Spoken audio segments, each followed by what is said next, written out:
Ready? All right. So just wanted to open it up. Obviously, we had a terrible incident happen here at Onondaga Park. I'm going to turn to the chief for the details of it. He'll give an update on what we know here. As the media knows, we were planning on doing a 2:30 press conference last night up in Higher Ave that involved 3 young victims. Today we now have a 4th young victim. At the beginning of the summer, we want our kids getting out of school, having fun, coming to our parks and our pools, and being kids. And when you have incidents like this, it shakes the community to the core. These are our safe spaces and places. Something has to happen. It's an invasion, and it cuts us deep. So certainly praying for all of the victims involved in the incident. Recognize, in addition to Chief Cecil, we have Councilor Rashida Caldwell here, Deputy Mayor Owens, Parks Commissioner Saisha Bird. We can all answer questions, but I wanted to defer to Chief Cecil to give the details of what we know that took place here today, as well as what happened last night on Higher Ave. Chief. Thanks, Mayor. So what we know today is that 1:15 we received shots fired activation for 1 shot. Officers arrived here, obviously found a large crowd, but they also found 1 victim on the ground outside the fence line, in addition to 1 spent shell casing, which was also outside the fence line. The victim, we believe, is 15 years old. He has been taken to the hospital, shot once in the abdomen area. He's listed in critical condition. Obviously, we're looking at cameras around here. We're talking with the multiple witnesses that were here at the time and continuing to investigate this crime. Chief, where do you think the shooting then happened? You mentioned outside the fence line. You feel it was outside there then? Is that what you're saying? I do believe. We believe it was outside the fence line. And not somebody who was attending the pool for the day? Shooting occurred outside the fence line. What they were doing before or after, don't know. Close enough for people who were in and near the pool to see and hear what happened and be somewhat traumatized by that? No doubt, Michael. It was 2 feet, 3 feet from the fence line. Did the lifeguards and their life-saving actions help in this case? Did they rush over there? How did that unfold to get the emergency medical attention? I think we were here rather quickly, along with EMS, so I'm not positive whether they got involved in that aspect. Have you found the gun yet? We have not. No. And do you know who the shooter is, or have an idea? We have an idea. We're narrowing it down. And what steps are you looking to take to ensure public safety moving forward? I think we take the steps we've always taken, which is put more police on the street, do proactive work, take guns off the street. But you know, it's not just a police problem here. If you include Higher Ave last night, you have young people shooting at young people, and it's you know, as the mayor knows, as the deputy mayor knows, as Councilor Caldwell knows, this is not just a police issue. There's some other folks that need to get involved in an issue like this. Chief, what's the status of handguns in the community? Do you find them? Are you recovering a lot of them? Are they prevalent? They're coming in from outside the state. What can you tell us about that? So I don't know the number off the top of my head, but upwards of 85 to 90% of the state. We have collected, I think, 84 of them this year so far. We're under last year, which was in the 120s. But yeah, there's a lot of weapons out there, but most of them come in from outside the state. Deputy Mayor, could you comment on what you're seeing here and how unusual this is to happen near the pool and what that means to the community? I mean, the mayor said it, and the chief followed up. Our parks are a place of sanctity for many kids who need to get out of the swelter of these last 2-3 days and come to a pool. We're very proud of the work that our commissioner and our pool staff and all of us work together to make sure that pools are available for our, and I'm telling you, the small portion of our community that wreak havoc by doing something like this. And I promise you, our police department is the best there is. And if they get a clue, they get a tip, they are going to find you and you are going to be arrested. We are going to protect our community from the bad actors. And it is not the entirety of our city. I just want to make that clear. The vast majority of our folks are going about their business day to day. It is a small minority of our folks that do stuff like this. And it's not going to be tolerated. By the mayor, by me, by chief, by the council, we're not going to put up with this. And if we get any clue, and we have the best at it to investigate, we're going to find you. What do you need to do to reopen safely as soon as tomorrow? Is that going to happen? Yeah, I mean, we've got to get with the commissioner and the pool staff. The lifeguards they're shook up. Had a chance to talk to some of them, and you know, these are really busy days. Yesterday the pool was full, and again very busy today. We're going to open when our lifeguards feel safe and when our constituents feel safe. As the deputy mayor said, this is about accountability, and the police department has proven time and time again they're going to hold people accountable. They're going to track down those that are responsible, and they're going to hold them accountable. But as a community, we need to hold ourselves accountable. We need to hold each other accountable. And the reality is there are folks in this community that have information that we don't have right now. And if the community wants to be able to take advantage of the 8 pools that we go to great lengths to open up every summer for the thousands of kids that deserve to have a place to go in the summer, then they need to work with us to hold everyone accountable. Because as the deputy mayor said, it is a very small percentage of people that are ruining it for everyone, and we're not going to tolerate it, and the community shouldn't either. This clearly makes you angry, but it also could have been worse, couldn't it? There's a bullet flying near kids swimming. Again, our pools have been full. We have dozens of people that are here. We have people swimming, we have people playing on the playground, and we have lifeguards and pool staff working. It could have been much worse. I'm certainly very sad for the victim and praying for the victim, but this should be a wake-up call to everyone that if everyone isn't doing everything in their power to hold this small percentage of people responsible, things could get worse. But we're going to do everything in our effort to make sure they don't. Councilor Caldwell, we know your story. The community knows your story. You raced here with your daughter's dog to this situation and told me as we were walking down the steps, parks are supposed to be safe. Today it wasn't. I've asked the mayor this before. I've asked now 5 police chiefs. And I'm about to ask Chief Cecil, is this Syracuse's destiny? Absolutely not. Absolutely. And it's not, and it's unacceptable. The police can only do but so much. I am urging this community to say enough is enough. If it's your child, if it's your neighbor, if it's your grandkid, we got to stop this. Parks are supposed to be a place, a safe place where anybody can come and relax, sit under the trees. We're spending thousands, millions of dollars to make sure that people have an opportunity to come to the pools and the splash pad, and we're shooting? We got kids shooting? By now, it should be a call already saying who did it. Right. Enough is enough. Right. Like, this got to stop. 8 young kids yesterday, and now some more today at the park. It's 90 degrees. Like, we're supposed to be enjoying ourselves. Enough is enough. You can't blame the police. You can't blame anybody else. It's time for the community to step up and say, we sick of this. It has to stop. And if people need help, let's get them the help they need. But the guns is not the option. That is not the way.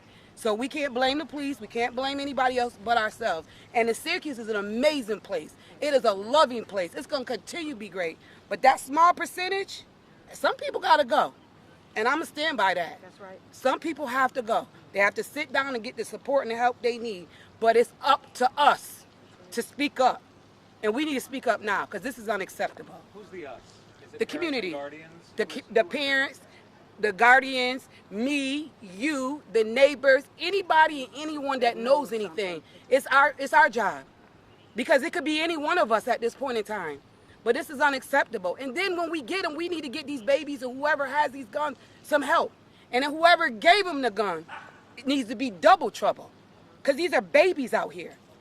So it's a whole bunch of accountability, but we all are accountable. Because a lot of times we just, oh, it's not. It could be you. Point it out. Call it. Because I'm calling. I'm telling. Right now, Chief Cecil's phone should be ringing. They should know. Somebody's baby is in the hospital right now. And this is unacceptable. This is not the life of Syracuse. Syracuse is great. We are a great community with great people. This is unacceptable. Chief, is this our destiny? No, and I think she said it very well. The counselor said it very well. And the deputy mayor and the mayor, there's 95%, probably 95, 96% of the people in this city go about their lives obeying the law, trying to go to pools, trying to enjoy festivals downtown. It's the 5 or 4% that don't, and they're ruining it for everyone, but everyone needs to stand up. Just like she just said, you need to stand up and not protect the 5 or 4% that are ruining everything for everyone else, because this city does have a destiny, and this isn't it. Chief, have you figured out what happened last night with the 8, 9, and 12-year-old? Was it one shooter? Was it a fight? What unfolded there? Yeah, so I can go over that if everyone's done with the I just questions. have one more question. Okay. Do you know if the shooting is gang related? We don't at this point, no. Chief, you said that most of the guns in the city are from out of state. Do you know if those are firearms that were purchased legally or Many of them are guns that are purchased legally in states where you can purchase them, and then brought across the border where it becomes illegal. Do you have a percentage? We do. Kieran behind you can get that. We have a graph we go over every 2 weeks that shows a pie chart that shows exactly where they're coming from when we recover them. We can get that for You think it's a young suspect? you. We don't know. I don't know. I don't have any indication about the age of the suspect. So how about Higher Ave then? What happened? Yeah, so Higher Ave, and I might look at my phone a few times for details, but so it was 8:38 last night. We received a 911 call about a shooting. Officers arrived, found 3 young people in the street. All appeared to have been the victims of gunshots. All 3 taken to the hospital. As you know now, the injuries are, and this is where I'm going to look at my phone just so I can get it correct. We have an 8-year-old who was shot twice in the buttocks. We have a 9-year-old that was shot once in the left arm, and we have a 12-year-old who had a foot injury that could have been a grazing injury, but that hasn't been confirmed. So definitely 2 individuals with gunshots. What we have determined, and I want everyone to know, we didn't put out too much last night because we didn't have a lot of the facts, we didn't have a lot of the details. But we did take it very, very seriously because of the age. We brought in our homicide division. As all of you know, it's one of the best homicide divisions in the entire country. They work on homicides. This was not even close. But we took it seriously and brought them in. They worked throughout the night. They were able to determine that 2 suspects rolled up on VO bikes in the middle of the 200 block of Higher Ave. And then there was some type of verbal dispute that took place for only seconds. One of the individuals got off the VO bike, approached the victims, and fired multiple rounds toward them, striking again 2, maybe 3 of them. Then he jumped back on the VO bike, and the 2 suspects sped off. We're making extremely good progress on this one, with regards to the suspects, as we always do, and we hope to have them in custody in a short period of time. Does the VO bike record help you with how they pay for it and so on? It's one of the things we investigated, of course. And Yeah. you have video of that happening too in that scene? We have video of the shooting, yes. You have video of the shooting here today. It's very likely that we do. We have several cops cameras that are in the area, but I can't tell you for certain. And Chief Cecil, the shooting last night happened around 8:30 p.m. and then around 18 hours later is when the press conference is being held. And, you know, people in the community want answers. I know you didn't have a lot of details initially, and then we got details that were sent, and they were very brief, and people in the community just wanted some answers. What can you say to something like that where, you know, not many details are being out when multiple children are being shot? I can say this, we put out the facts when we have them. And multiple children being shot within 18 hours. What is being done to protect children, especially when the weather is getting so much hotter and things are ramping up? Listen, the Higher Ave happened in the middle of the street. Those kids live on that street or in the neighborhood. I don't know how to answer that other than what the counselor said, what the deputy mayor said, The what first the mayor line of said. defense starts with families. Right. It starts with everybody who has their arms around these kids. Search your house. Are there guns in there? Because young children like this should not have access to a gun. So search your home. Take a look at what's in your house. It's your house. Go through the rooms. Oh, the privacy of young kids, not when it comes to guns. 3 more questions. Yes, Mayor, I was at Higher Ave last night. I'm here today. It feels like when these things happen, maybe I'm really pessimistic. It feels like we lose part of our city for a period of time. Higher Ave last night, children watching ambulances go away, families out on their porches watching this, a woman telling me, that's life here. I'm thinking, how can you possibly be resigned to that? Yeah. And she is. Here at the park today, you can bet there are parents who are freaked out that this happened. It feels like we lose something that's incalculable when this happens. Yeah. Do you share that view? Yeah, I mean, Michael, I was at Higher Ave last night. I'm here today. I talk to the same folks that you talk to. What I'm reminded of when I talk to those folks, and what I'm reminded of when I walk the streets of Syracuse and knock on doors, back to the previous point, is the vast majority of people in the city are good people that just want peace and quiet and to be safe. And so when we have incidents like this, it does shake us collectively. I don't think we lose anything, but there is a trauma that is inflicted upon the community that does have a ripple effect. But what I hear from folks is that they're good people. They believe in the city, but they're frustrated. They're frustrated. You can hear all of our voices. We are all incredibly frustrated by this. I mean, I think it's important to note that up until these recent events, and even with them, I mean, when you look at the statistics, we're overall crime is down 25% in the city right now. So we have been on a good trajectory. These incidents are a major setback, and we need to acknowledge that. But we also need to acknowledge that that much of what we're doing is working, and so we need to use these incidents to double down on those efforts, to double down on our collective commitment to address them and to hold ourselves accountable. And Madam Parks Commissioner, this has obviously been visited on your department today. Your lifeguards, can you speak to your staff and your conversation with them in the immediate aftermath of this? And they must have lost their minds. So first I want to commend the staff for clearing the pool, getting folks to safety in the matter of seconds. So I applaud the staff, the young staff, for jumping in and ensuring that everyone was safe first. These young folks worked tirelessly over the last couple weeks to train, to get ready, to become lifeguards, to ensure that kids have a safe, cool place on a hot day like today, to relax, to have fun, to laugh amongst their peers, and then we have this. This will not stop us from opening this pool to allow our kids back into our pools. It won't stop our staff from being around the kids that they love so much. Year after year, these lifeguards return to be at our pools in our city to make sure that our kids have a good time. We will continue to open. I will continue to support our staff. Immediately after this press release, as a social worker, I will be sitting with my staff, offering them the support that they need after an incident like this. And you mentioned supporting your staff, and something like this is extremely traumatizing.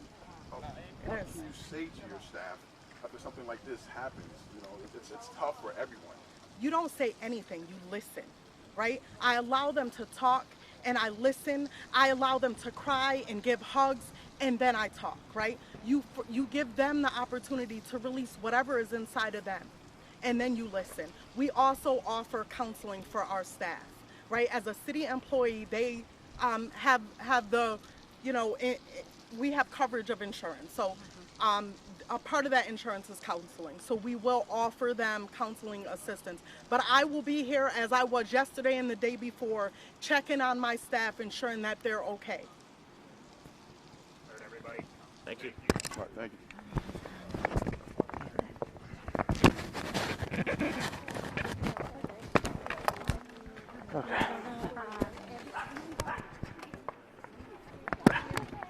Said we didn't meet about the key.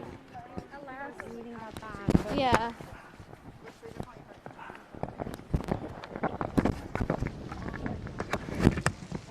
So we're live 4 times, is that true?